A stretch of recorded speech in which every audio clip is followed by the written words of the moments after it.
Hey guys, Youngblood Fantasy 91 here with another commentary for you wonderful people.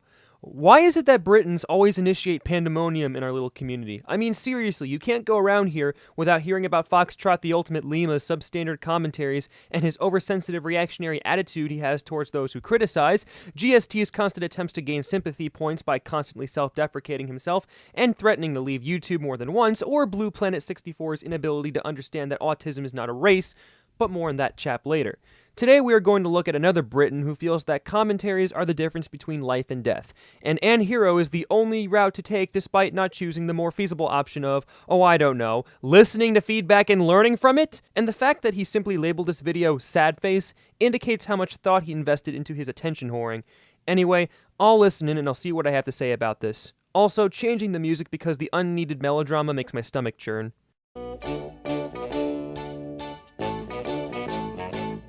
Oh, the obvious crying Sonic recolor avatar. We are so moved by your ability to drum up sympathy for your weak cause. We certainly are enthralled by the way you paint yourself to be a hapless victim in a cruel world. Funny considering how you're doing this all because you make crappy commentaries and you're so averse to words on your screen.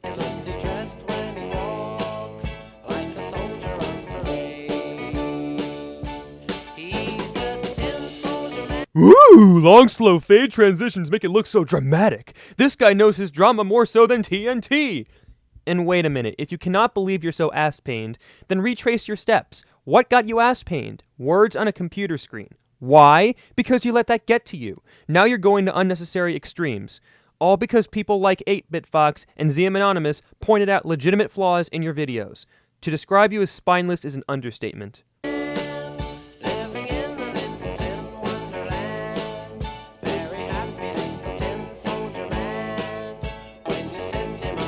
Sure, because no one knows what it's like to be hated, to be faded, to telling only sorry, I was quoting 4 other Britons that will always tower over you in terms of life and quality. Anyway, you're letting these people get to you by being an oversensitive twat. If you can't take the heat, get out of the e-kitchen.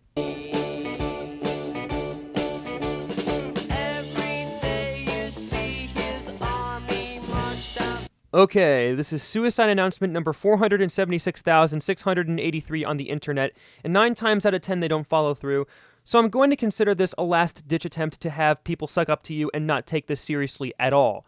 And really, you're thinking of committing suicide over words on a screen. I'm sorry if I am reiterating the same stuff over and over, but this is how it is. You're psychologically affected by what occurs online, and that's insane.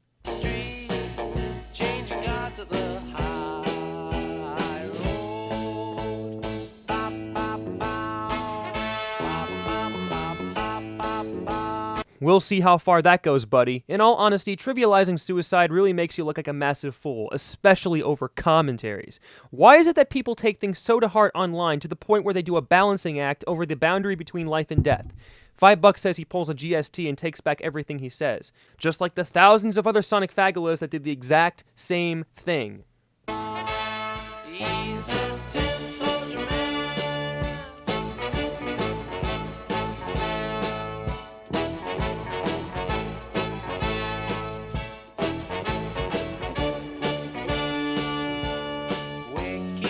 Oh, the humanity! In all honesty, that really made me want to cringe, but at the same time laugh. Why? Because making this into a histrionic production really serves to make you look like a caricature of yourself. Such actions cannot be given any serious credence. And that's the way it is. I know this was short and sweet, but I don't have much to say regarding people succumbing to irrationality on the net over criticism, except this. If you're really that inclined to use the suicide card in anything you do on the internet, then it is time to visit a therapist or time to take a long Caribbean vacation. There really is no point in you advertising to the world that you want to end your life, unless if you want to siphon attention from others and make yourself feel better over self-aggrandizement. And you, Mr. Soldierhog, are doing this out of bits and bytes of information through your computer. So I suppose your priorities are really in place, especially when you're playing chicken with your own life. You really are a sad individual. Anyway, that's all I have to say about this. This is Youngblood Fantasy 91, and ladies and gentlemen, I'll see you all in the brighter later.